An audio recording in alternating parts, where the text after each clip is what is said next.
this time we're going to stay for a few moments in the child's pose. And no two children are exactly alike. So do the version of this pose that works for you. The knees can be together if that's easy, or further apart. Some people prefer the hands between the legs. Others like the hands outside the legs. Some people even prefer the arms forward. It's a nice deep flexion for the hips and the lumbar spine. And today we will be physically targeting the spine. But the other level we want is to cultivate sensations. We want to develop our interoception, which is our ability to feel what's happening inside the body. And you really can't do this wrong. Just notice the most obvious sensation that's occurring right now and stay with it for a while. Remember, in Yin Yoga, there are three main principles. The first is to play your edges. You come to where you stop, and then you become still, then you stay for time. And over time, that first stopping point might yield.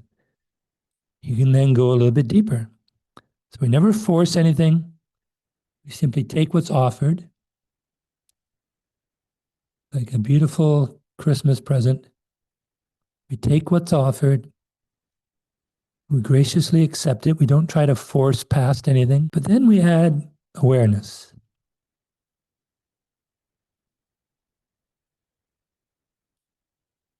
Notice what happens to the sensations over time. As I promised, we're going to continue to work the hamstrings here. We're going to come into caterpillar. So sitting up on something, the legs are straight out in front of you, and then to your own degree, start to fold forward. Everyone will stop at a different place. That's okay.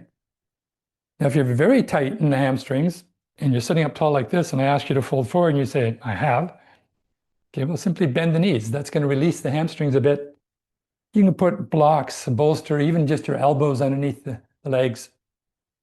And that should allow you enough looseness in the hips that you can come forward so gravity starts to draw you down.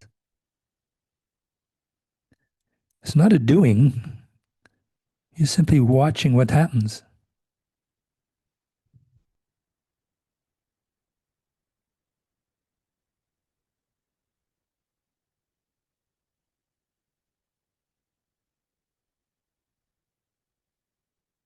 One more breath here.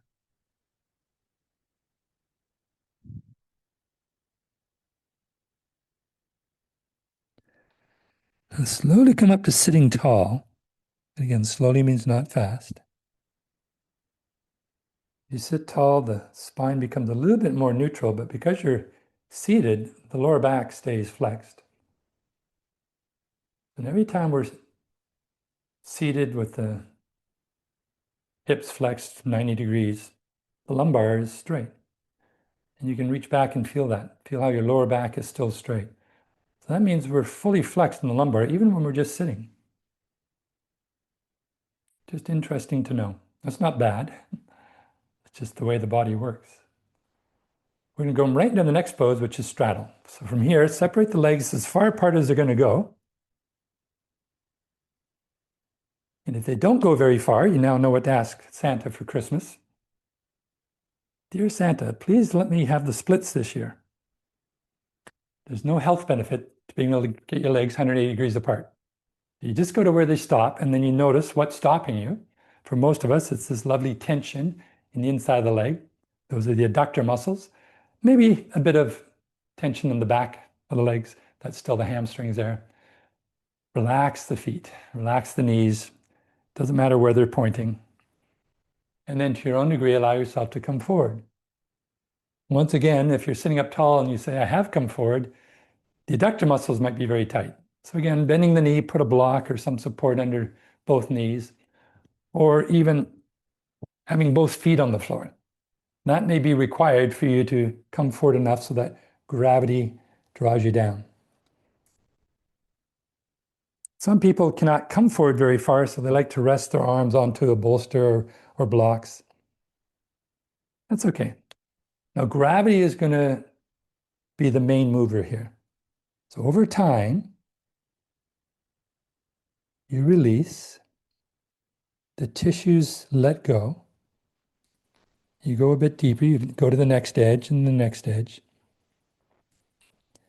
But you do it with awareness. So now the target area are the inner legs, the inside of the knees. As long as there's no pain, remember, no sharp, burning, stabbing, tingly electrical sensations.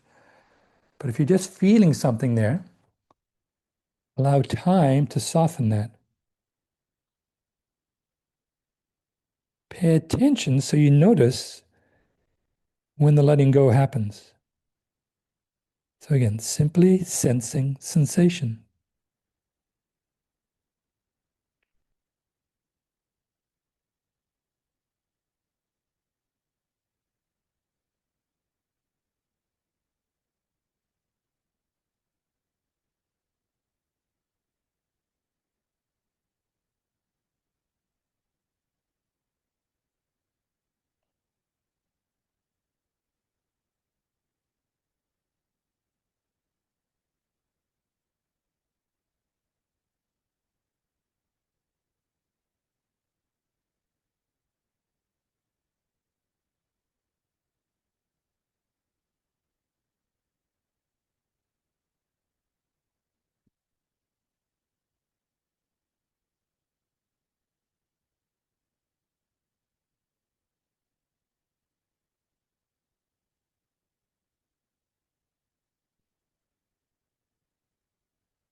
When you feel the letting go, maybe you can move the elbows a bit further away from you.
About 2 more breaths here.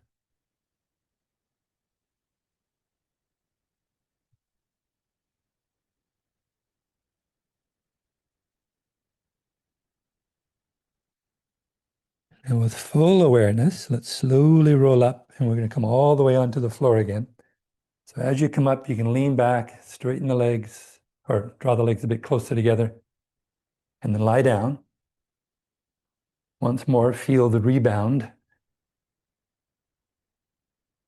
Feel your inner legs, feel the spine, relax the shoulders.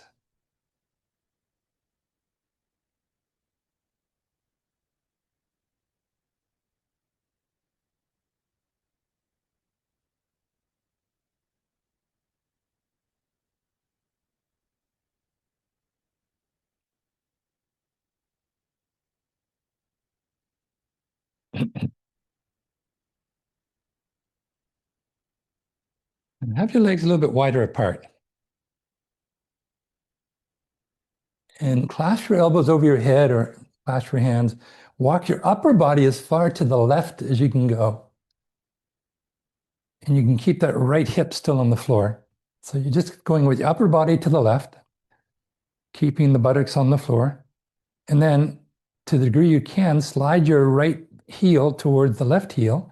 It won't get there, but that's okay. Just go as far as you can, still keeping that right buttock down.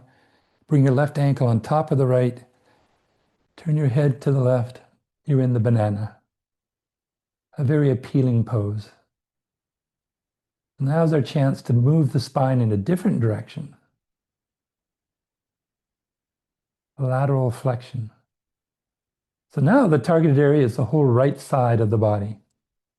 But some people may feel compression with the ribs on the left side, pressing into the top of the pelvis.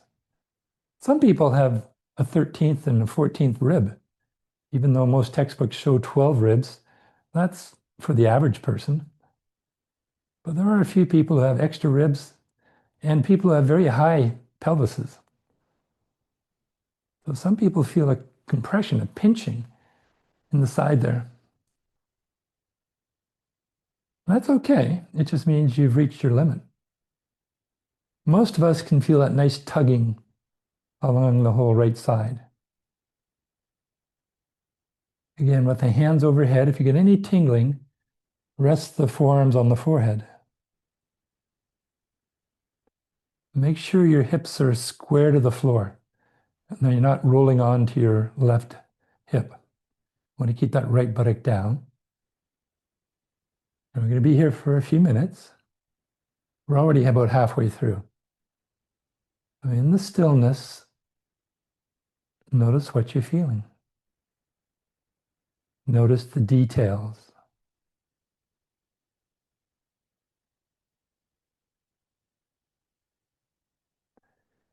If you're not feeling very much, bring your left ankle to the floor and simply bring the right ankle over top. And now you're adding a little bit more side bend. One last breath.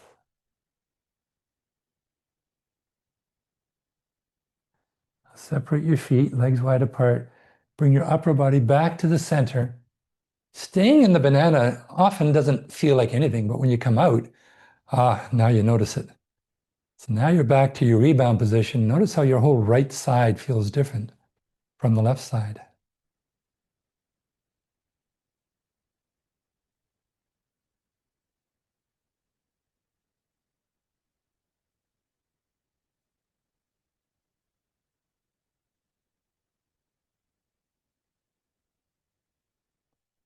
So let's even up the sides. Again, with the feet wide apart, arms overhead. Walk your upper body to the right now as far as it can go, keeping the left buttock on the floor. Then slide the left heel towards the right heel. You won't get there, but just as close as you can. Keeping that left buttock down, right ankle on top of the left. Square up the hips, turn your head to the right. Or bananaing to the right. Is that a verb? It is now. We just made up a new word, bananaing.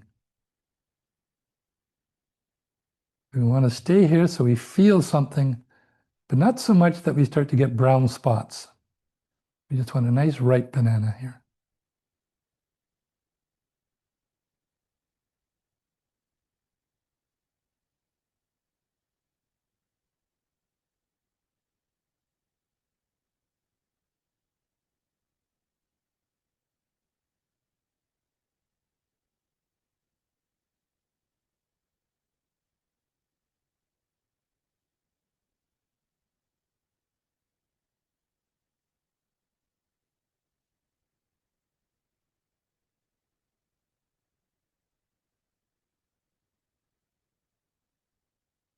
Continue to sense sensations. Feel this right from your elbow, through your armpits, the rib cage, the side of the hips, the outside of the knee, the calf, the ankle.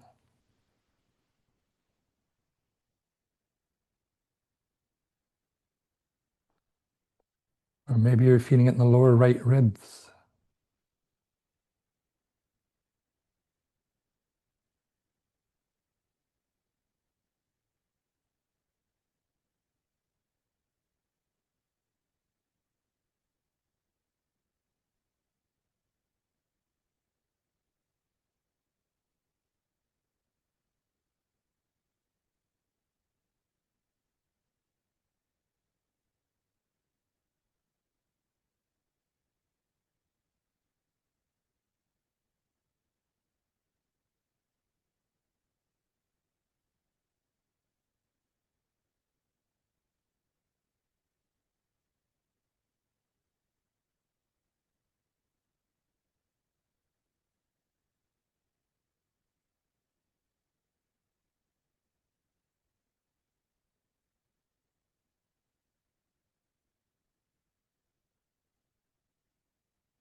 Bring your right heel to the floor again, and then bring the left heel over top of it for a little bit more sensation.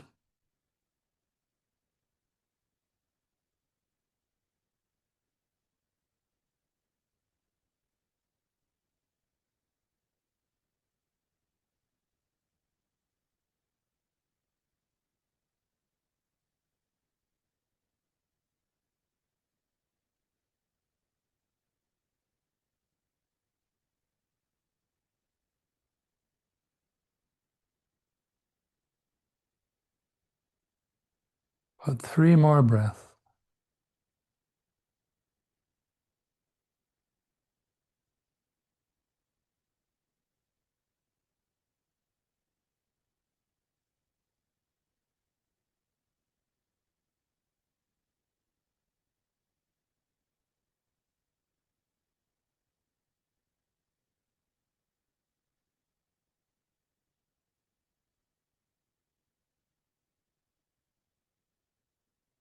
Separating your legs, bring your upper body back to the center.